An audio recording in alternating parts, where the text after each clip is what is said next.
Ensign Corell's antennae twitched nervously as they approached the airlock of the human merchant vessel Lucky Strike. The warning signs plastered across the hull made their carapace itch. Warning. Human environmental conditions present. And danger. Earth normal atmosphere inside. Their superior officer's words echoed in their mind. Remember, Ensign, this is just a routine customs inspection. Stay in your suit, follow protocols, and don't let the humans convince you to remove any safety equipment, no matter how much they insist it's fine. The airlock cycled, and Corell's environmental suit sensors immediately began screaming warnings. The atmosphere was a toxic soup of nitrogen and oxygen, pressurized to levels that their species would consider crushing. The temperature, Corell double-checked the reading, was high enough to cook most of their world's native proteins. Welcome aboard. A human female emerged from the corridor, wearing nothing but thin fabric coverings. No environmental suit. No protective gear. Just exposed skin in these lethal conditions. I'm Captain Sarah Chen. You must be our customs inspector. Corell managed to keep their voice steady. Ensign Corell, Zextheri Confederacy Customs and Border Protection. Standard inspection for. They broke off as their suit's sensors shrieked a new warning. Captain Chen was holding a container of steaming liquid. The temperature readings from it were off the scale. Would you like some coffee? She asked, taking a sip of what Corell's suit classified as a near-boiling liquid. You just consumed that. Oh, sorry. Not a coffee person. We have tea, hot chocolate. No, I mean, how are you alive? The words burst out before Corell could stop them. Professional demeanor be damned. The human was drinking heated poison. Captain Chen blinked. Oh, right. The temperature thing. Sometimes I forget that what's comfortable for us is a bit extreme for other species. Come on, I'll show you around. Just stay in your suit, though honestly, our life support is working perfectly fine. Corell followed her through corridors that their training had never prepared them for. Humans moved about their duties in minimal clothing, handling metal tools with bare hands despite the freezing thermal conductivity. One crew member was actually ingesting dihydrogen monoxide while operating equipment. Engineering is through here, Chen said, gesturing to a door. We just installed a new. A small furry creature darted between Corell's legs, nearly causing them to jump out of their exoskeleton. Security breach. They squeaked, reaching for their emergency beacon. Chen laughed. That's just Winston, our ship's cat. Most of us keep pets aboard. You allow predatory creatures to roam freely in your vessel. Winston. He's harmless. Well, unless you're a mouse. We did have a small rodent problem when we picked up grain from Centauri Beta, but the cats took care of that pretty quickly. Corell's mind spun. The humans not only survived in these conditions, but kept predators as companions. Their training had covered the basics of human environmental tolerances, but experiencing it firsthand was entirely different. The inspection continued, each moment bringing new horrors. The exercise room with its artificial gravity set to crushing levels. The galley where humans casually handled food at temperatures that would melt Corell's exoskeleton. The recreational area where crew members were watching entertainment broadcasts while consuming frozen flavored water crystals. The final straw came when Corell's suit malfunctioned. One moment they were examining cargo manifests. The next, their atmospheric readings went dark. Panic set in immediately. Don't worry, Chen said, noticing their distress. Our atmosphere is completely safe for most carbon-based life forms. A bit high in oxygen maybe, but safe. Corell's voice rose to a pitch that made nearby humans wince. Nothing about this vessel is safe. You drink poison, breathe corrosive gas, keep predators as pets, and expose yourselves to temperature extremes for entertainment. Chen had the decency to look concerned. Look, we can get you back to your ship if you're uncomfortable, but maybe this is a good learning experience. I mean, what's dangerous for one species might be perfectly fine for another. Krell managed to complete the inspection, but their report to Customs Command was going to be interesting. How could they explain that the most terrifying thing about human vessels wasn't their technology or their military capabilities, but the simple fact that what humans considered comfortable living conditions qualified as weapons-grade environmental hazards to most other species? As they prepared to depart, Chen offered them a small package. A souvenir, some coffee beans.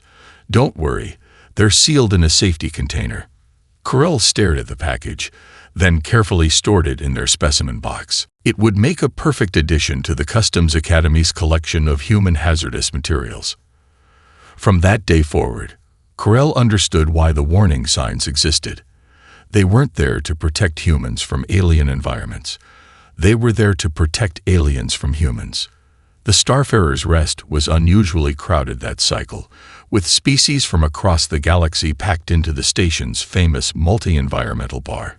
In the methane section, a Pexillary scout was gesturing wildly with their tentacles, drawing an eager audience. So there I was, conducting a routine scan of this human vessel, when I saw it. Crew members voluntarily entering cryogenic storage. The scouts' chromatophores flashed patterns of disbelief. They called it cold sleep like it was some kind of nap. A Viridian merchant, their crystalline form glinting under the bar's adaptive lighting, chimed in from their high-pressure chamber. That's nothing. Last solar cycle, I witnessed humans repairing hull breaches in what we consider hard vacuum. No protective fields, just something they called space suits, practically tissue paper compared to our environmental gear. The stories continued to flow as freely as the various atmosphere-appropriate beverages. A Halisian energy being described their shock at discovering humans deliberately exposed themselves to water, not just for cleaning, but for recreation.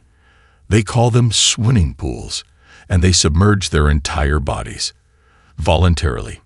Speaking of recreation, a quantum intelligence construct projected from its containment field, I recently accessed security footage from a human vessel's exercise room. You have to see this to believe it. The construct interfaced with the bar's holoprojectors, and the footage began playing across multiple environmental chambers. The assembled aliens watched in horror as humans deliberately subjected themselves to increased gravitational forces, lifted dense metal objects, and engaged in what appeared to be endurance-based torture routines. They call it staying in shape, the QI explained. Apparently, their bodies adapt to regular exposure to these stresses by becoming stronger. A collective shudder ran through the various environmental chambers. The footage quickly went viral across the Galactic net, spawning endless discussions and debates. The Galactic Council called an emergency session to address what many species were calling the human vessel crisis. In the council chambers, representatives from 100 species argued over how to handle the growing presence of human ships in galactic society. The Pexillary delegation demanded mandatory warning beacons on all human vessels. The Viridians suggested designated shipping lanes to keep human environments safely away from normal space traffic. Then a small voice spoke up from the junior representatives section. Have we considered that what we fear about human vessels might actually be their greatest strength? The chamber fell silent as Ensign Krell, still bearing the marks of their recent encounter aboard the Lucky Strike, approached the speaking platform. Yes, their environments are lethal to most of us. Yes, their tolerance for extreme conditions is terrifying. But consider this, they've achieved faster-than-light travel while living in conditions that would kill most species. They've built a spacefaring civilization in an environment that should have been impossible. Krell's antennae twitched as they continued. Just yesterday, I watched a human child drink frozen-flavored water while their parent handled plasma-hot beverages. Their ability to survive, thrive, in such conditions isn't a bug in their development. It's a feature. The council chambers erupted in discussion.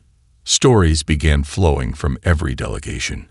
A Meridian ambassador described watching humans eat food so spicy it would qualify as a chemical weapon on most worlds. A Zephyrian trader admitted that their entire species had assumed human temperature tolerances were a translation error until they witnessed it firsthand. Did you know? A quantum intelligence representative added that they consider their ships to have personalities. They name them, talk to them, treat them like living entities. We thought it was a primitive superstition until we realized they're not anthropomorphizing their vessels. They're creating environments that are extensions of their homeworld.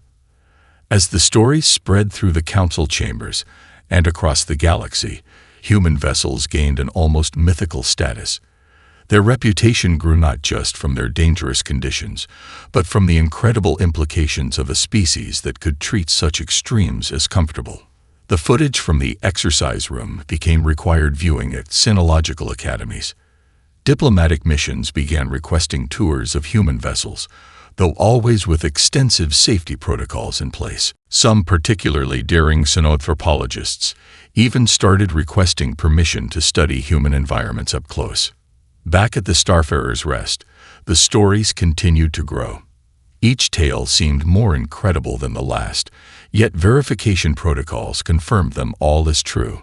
The human habit of keeping predatory companions aboard their vessels became legendary. Their casual handling of temperature extremes inspired both horror and admiration. As the cycle ended and various species returned to their appropriate environmental chambers, one thing became clear: human vessels weren't just ships anymore. They were floating testimonies to the incredible adaptability of a species that had turned conditions most life forms considered lethal into comfortable homes among the stars. And somewhere in the galaxy, aboard the Lucky Strike, Captain Sarah Chen was probably enjoying another cup of what most species now classified as human-grade thermal weapon, beverage class, or as humans simply called it, coffee. Captain Vexthor of the Void Reapers considered himself an expert in shipboarding operations. His pirate fleet had successfully raided vessels from every known spacefaring species. So when his scouts reported a human colony ship, the New Horizon, traveling alone through the Carina sector, he dismissed the standard warnings with a sneer. These dangerous environment stories are obviously propaganda, he told his boarding crews. The humans spread these tales to discourage raiders, nothing more. The Void Reapers' boarding pods cut through the New Horizon's hull with practiced precision. The breach points were perfect. The timing was flawless. Then everything went wrong. Captain, the first boarding team's leader, screamed over the comm. Our environmental suits, they're reading conditions as unsurvivable. Impossible, Vexthor growled. Check your equipment. No, sir, you don't understand. There are human children in here, playing, without protection. In these conditions, through the video feed, Vexthor watched in horror as small humans ran through corridors filled with oxygen levels that would corrode standard hulls. The temperature readings couldn't be right. No species could survive such extremes while remaining active. Sir, another team leader cut in. The humans, they're responding to our breach points. The feed showed adult humans approaching the hull breaches wearing nothing but thin fabric coverings. They carried repair equipment in bare hands, touching metal that should have frozen their flesh on contact. Are they patch welding in shirt sleeves? Vexthor's secondary hearts nearly stopped, in hard vacuum. Worse, sir, his science officer reported, voice trembling. They're laughing about it. One of them just said, and I quote, "Third patch job this month. These rookies always breach in the same spots." The situation deteriorated further when the security feeds showed something that made even veteran raiders question their career choices. Through corridors that the Reaper's suits classified as lethal environment, humans were calmly directing their security forces, descendants of Earth's apex predators. They're using biological weapons, screamed one raider as a German shepherd rounded the corner. Negative, the science officer corrected, checking readings.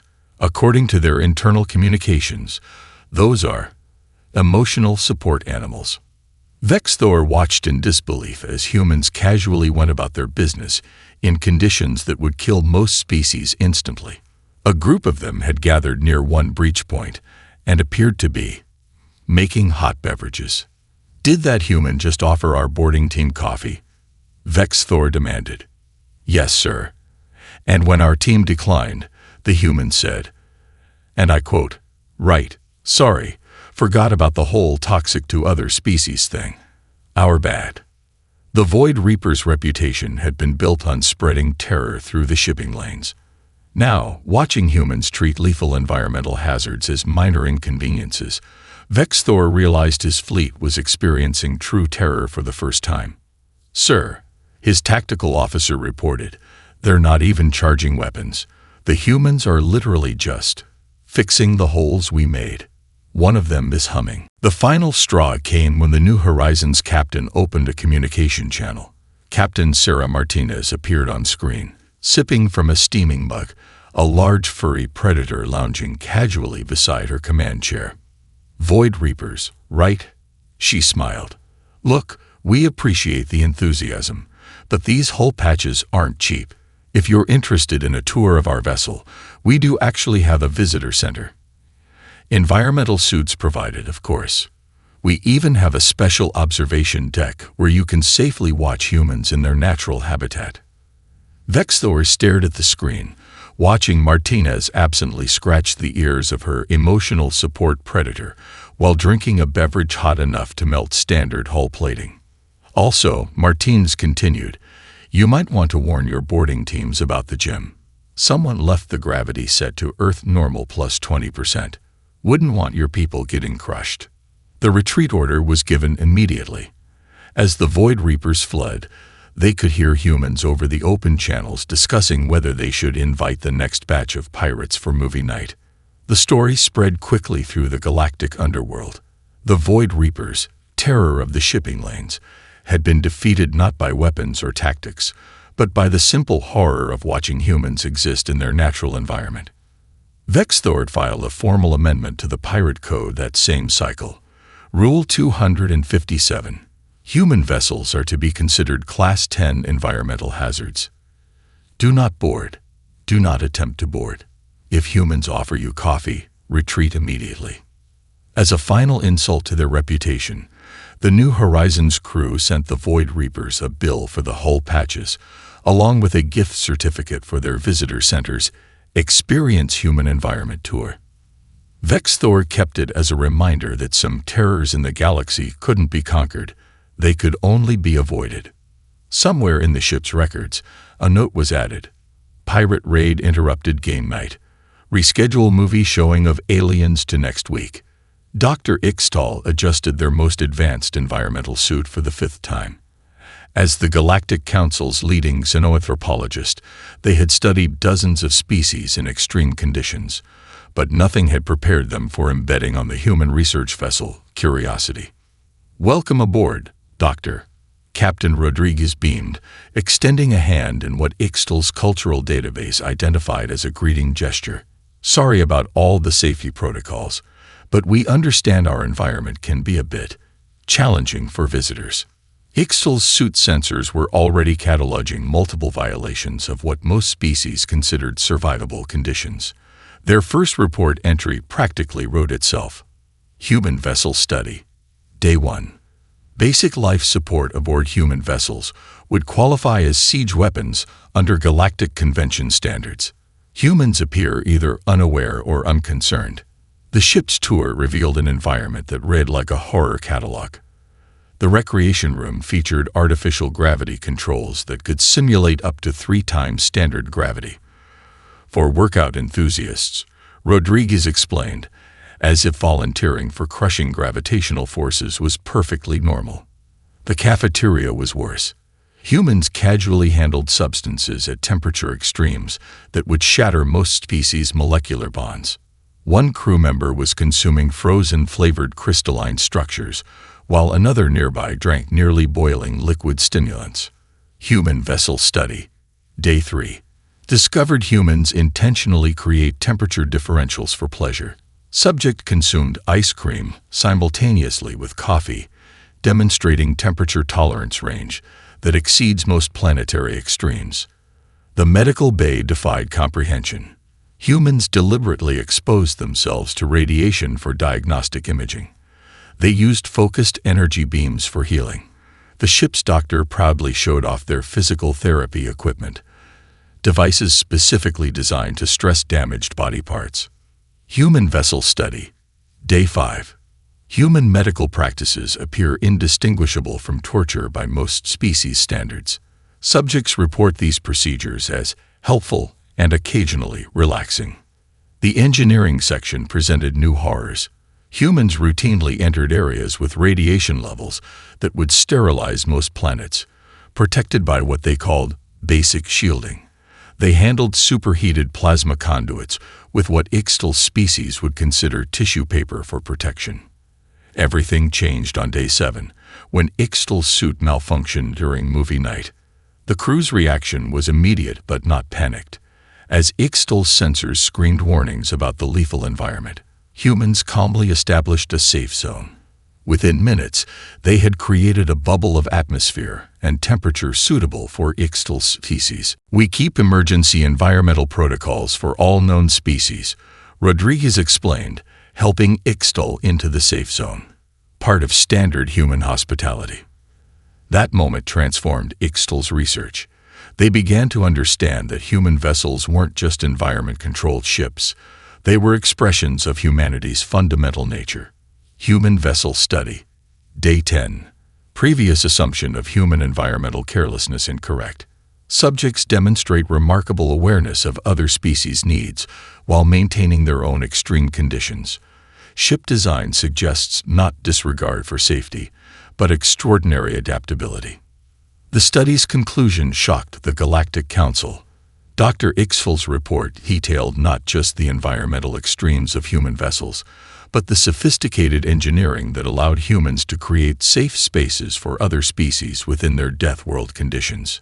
Final analysis. Human vessels represent not a danger to galactic society, but an unprecedented achievement in environmental engineering. Their ability to maintain what most species consider lethal conditions while simultaneously accommodating vastly different environmental needs demonstrates an adaptability that may be unique in known space.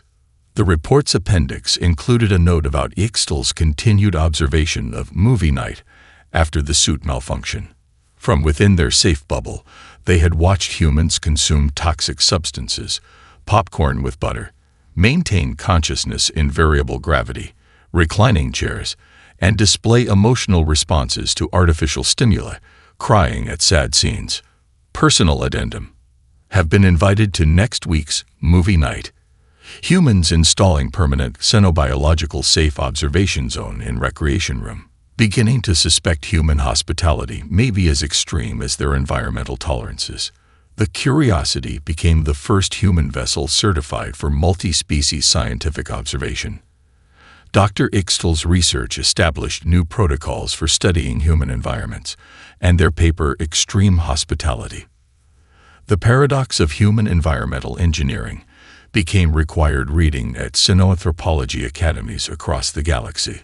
The Galactic Merchants Guild training facility looked more like a survival school than a trade institution.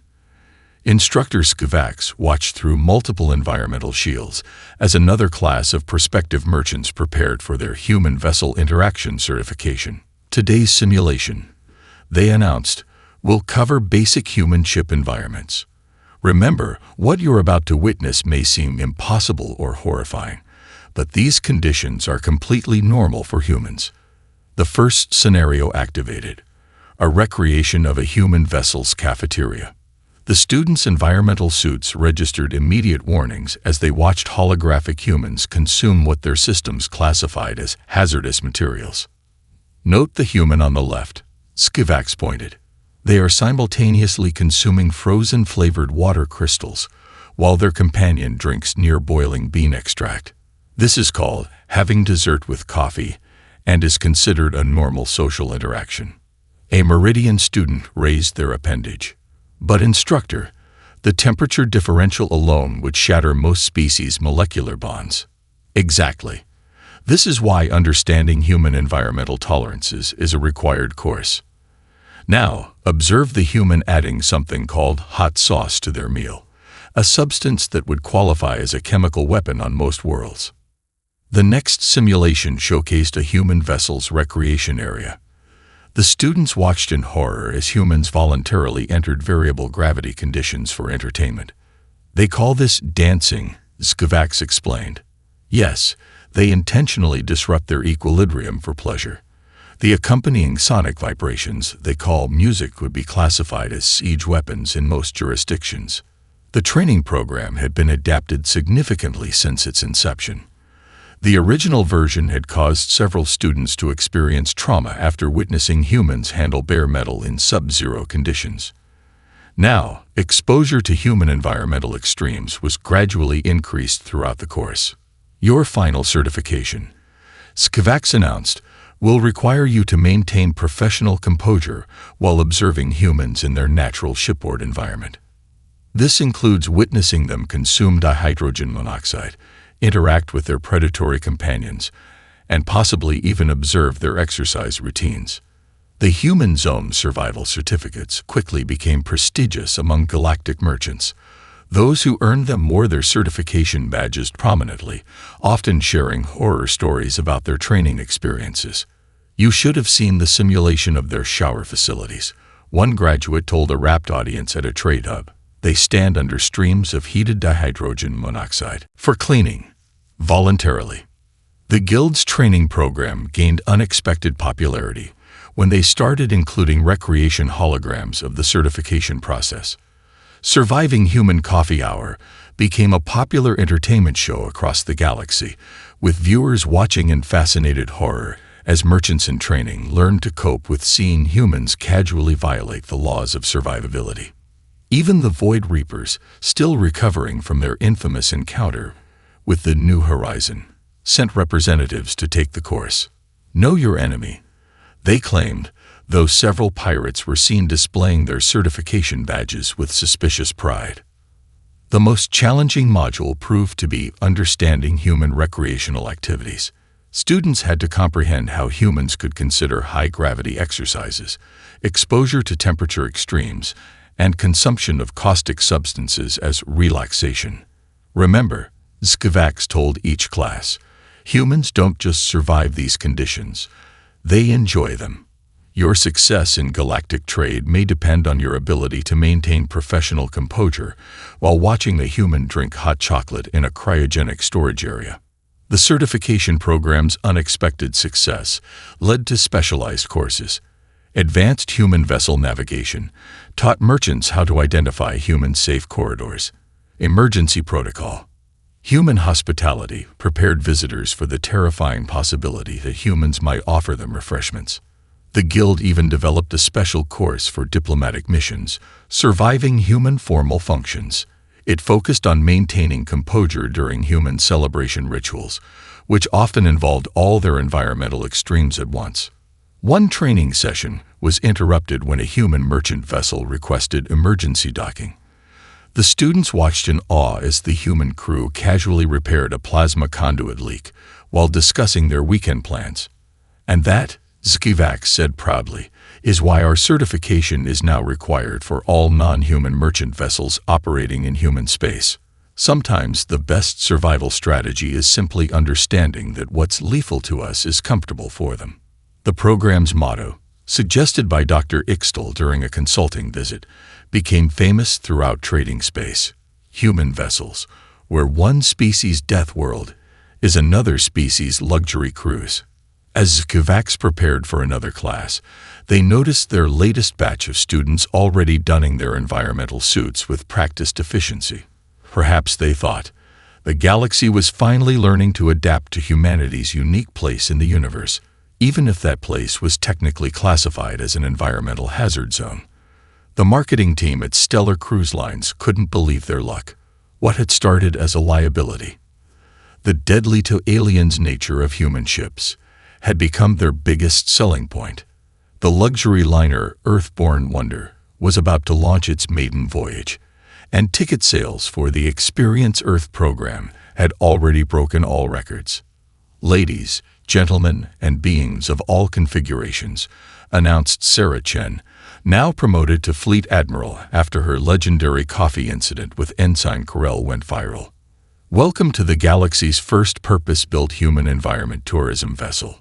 The observation deck buzzed with excitement as alien tourists, safely behind multiple layers of environmental shielding, watched the human crew go about their daily routines. A Meridian tour group's crystalline forms vibrated in shock as they witnessed humans casually entering the ship's swimming pool. Note how our crew members voluntarily submerged themselves into hydrogen monoxide, the tour guide explained. This is not, as previously believed, a form of torture, but rather a recreational activity we call swimming.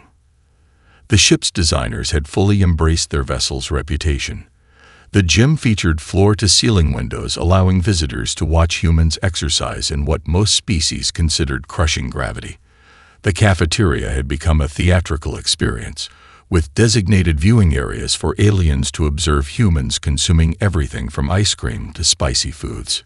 Is that human consuming frozen matter while simultaneously drinking near-plasma temperature liquid? A Pexillary observer asked, their tentacles curling in horror. Yes, that's what we call having a hot coffee with ice cream. It's one of our most popular demonstrations. The Extreme Earth package quickly became the ultimate test of alien courage. Visitors could observe humans taking hot showers, handling metal tools with bare hands in freezing conditions, and even witnessed the legendary movie night, where humans voluntarily experienced emotional extremes for entertainment. The ship's most controversial feature was the Predator Promenade, a section where humans demonstrated their peculiar relationship with Earth's apex predators. Alien tourists watched in fascinated horror as crew members played with cats, dogs, and other pets. These creatures, a quantum intelligence construct observed, they are descendants of lethal hunters, yet humans allow them to sleep in their living quarters. Oh yes, the guide replied cheerfully. That's Mr. Whiskers, our chief mouser. He's quite gentle, though we do recommend viewing him from behind the safety field. The Earthborn Wonder became famous for its unique approach to safety protocols. Instead of trying to adapt human environments to alien tolerances, they had created perfect observation zones for other species to safely witness human habitats. The ship's restaurant became a galactic sensation when they installed xenobiological safe zones, bubbles of customized atmosphere where alien visitors could dine while watching humans consume their terrifying variety of foods and beverages. Today's demonstration, announced Chef Maria Rodriguez, will showcase the human tradition of birthday celebrations, featuring the ritual of extinguishing small fires on a nutrient disk while other humans vocalize in harmony. The ship's success spawned a whole new industry. Other cruise lines rushed to create their own human environment tours. The Void Reapers Redemption Tours, run by reformed pirates, offered a particularly popular Survive the Human Ship experience. Even the Galactic Council got involved, commissioning a documentary series called Living with Humans, a guide to impossible environments. The first episode, Coffee, Beverage or Weapon, won several awards. The Earthborn Wonders gift shop did record business selling certified samples of human environmental products, each in specially designed containment units. Authentic Earth coffee beans and genuine human-grade hot sauce became popular collector's items. Admiral Chen's favorite addition was the First Contact Simulation, a carefully controlled environment where alien visitors could experience their species' historical first encounter with human environmental conditions. The Corel Memorial Chamber, named after the now famous customs officer, was particularly popular. Remember, Chen told her crew, we're not just running a cruise ship, we're cultural ambassadors. Every time an alien tourist watches us eat ice cream or pet a cat, we're building interspecies understanding. The ship's suggestion box quickly filled with ideas from both crew and visitors. A Viridian merchant proposed an extreme sports observation deck. A ZX-30 scientist requested a dedicated study area for watching humans handle room temperature metals. As the Earthborn Wonder completed its maiden voyage, the reviews were stellar. Terrifying yet fascinating, wrote one Halisian critic. The human ability to treat lethal conditions as luxury accommodations must be seen to be believed.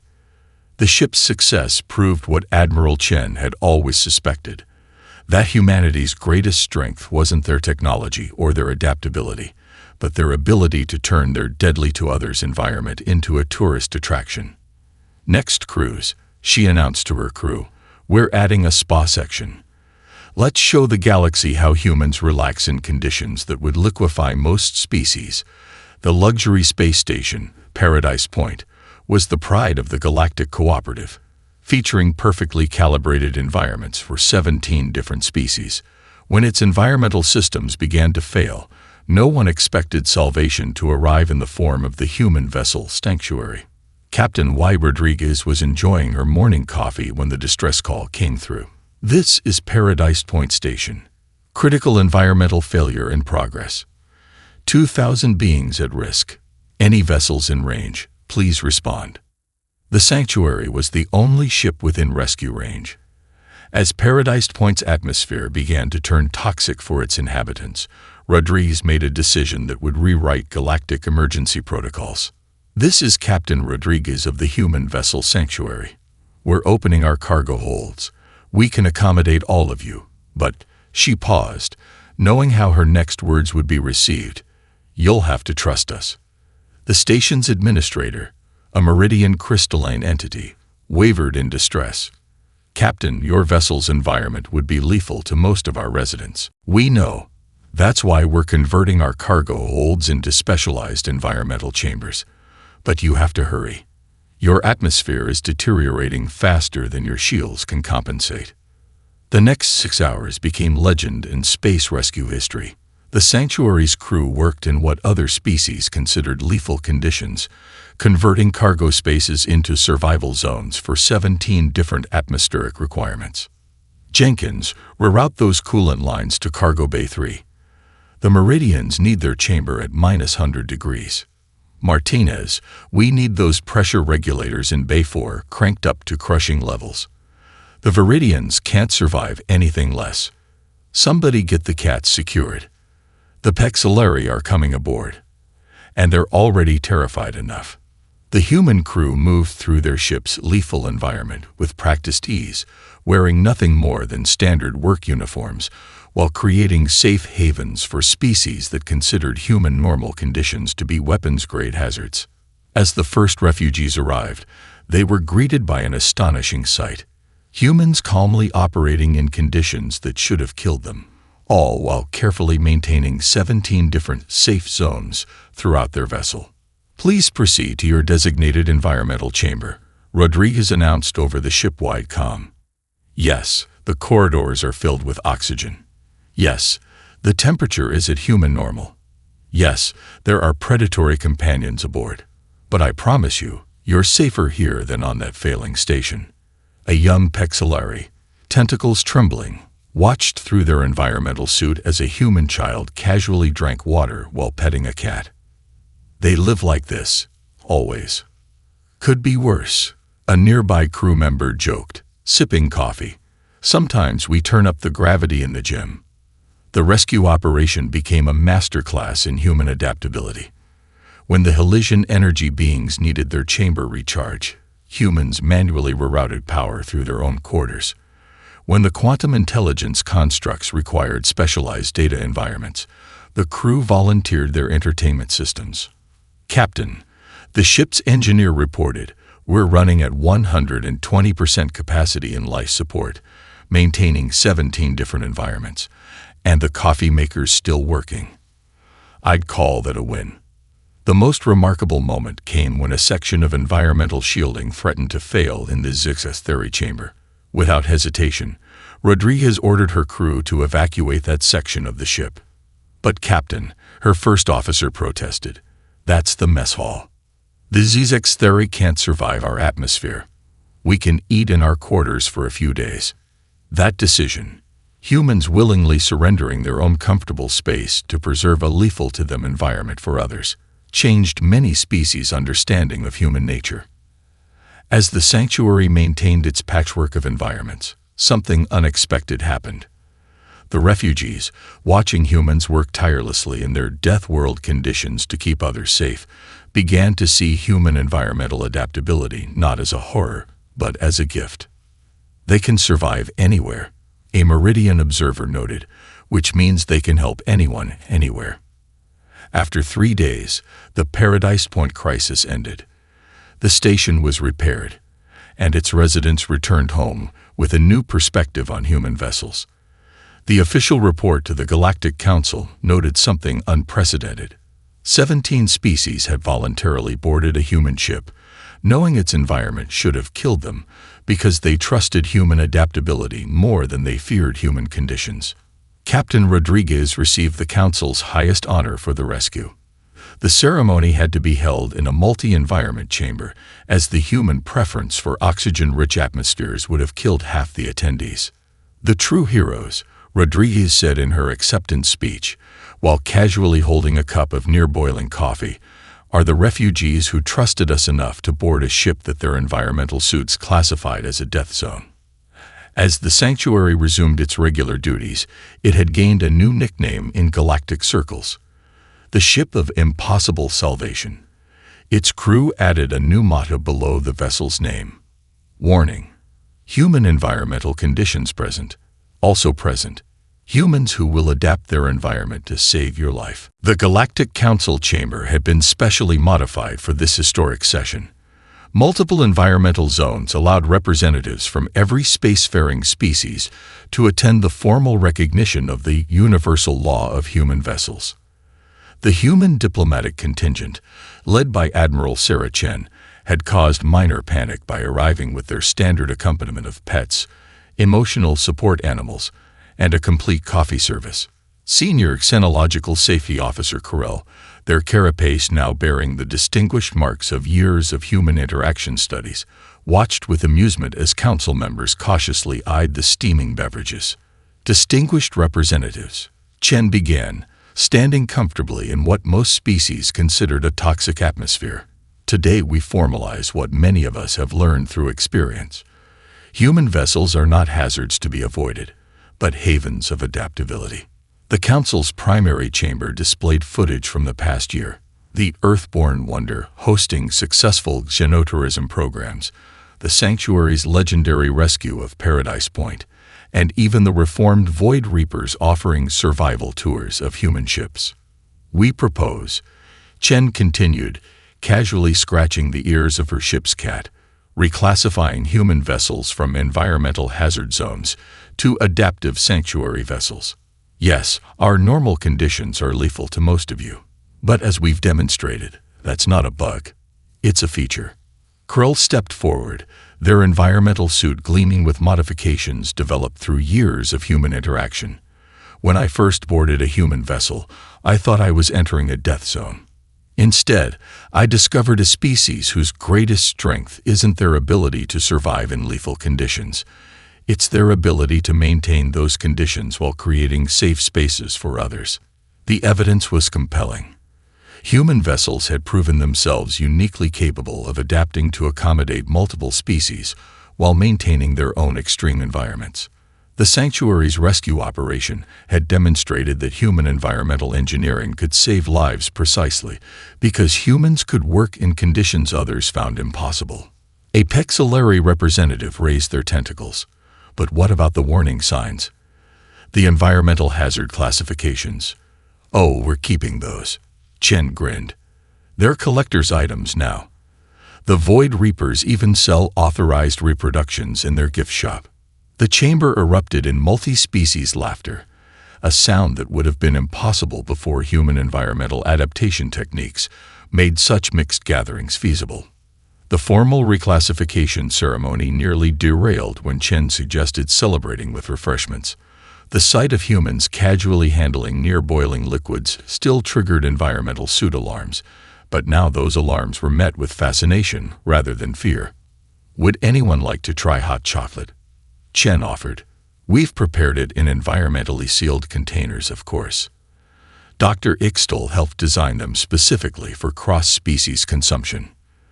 The galaxy's first official human beverage tasting became an unexpected highlight of the ceremony. Council members, safely within their environmental bubbles, cautiously sampled what their suits still classified as thermal weapons-grade substances. It's actually quite pleasant, A Meridian representative observed, their crystalline form vibrating with surprise. Though I understand humans drink it at temperatures that would vaporize most organic compounds. Only when it's fresh, Chen winked, taking a sip of her own near-boiling cup. The final version of the universal law of human vessels became a document unlike any other in galactic law. It was part safety protocol, part celebration of human adaptability, and part tourist guide. Its opening paragraph set the tone. Warning: human vessels maintain environmental conditions lethal to most known species. This is not a design flaw, but a feature of their remarkable adaptation. Enter with appropriate protection and an understanding that what kills you only makes them comfortable. Corell, who had come full circle from terrified inspector to senior xenological officer, added a personal footnote that became famous throughout the galaxy. Human vessels are not dangerous because humans don't care about safety. They are remarkable because humans care so much about safety that they've learned to make lethal conditions comfortable, just so they can help others survive. As the ceremony concluded, Chen raised her coffee cup in a toast that would be repeated on human vessels across the galaxy. To the species who think we're crazy for living like this, we promise to keep our death world hospitality ready for when you need it. The human diplomatic contingent's pets had the last laugh. During the final signatures, a ship's cat knocked over a ceremonial water container, causing 3 different species' environmental suits to sound contamination alarms. The cat, entirely unconcerned, proceeded to groom itself in conditions that would have dissolved most beings. And that, Corell noted in their final report, is humanity in a nutshell. Living comfortably in impossible conditions, keeping the coffee hot, and making sure their pets feel at home in environments that terrify the rest of the galaxy. The universal law became required reading at every space academy. Its message was simple. Human vessels were still classified as environmental hazards, but now that classification came with a note of pride. After all, as humans like to say, if you can't stand the heat, stay out of the kitchen. But if you need help, we'll build you a cooling chamber and serve you ice cream.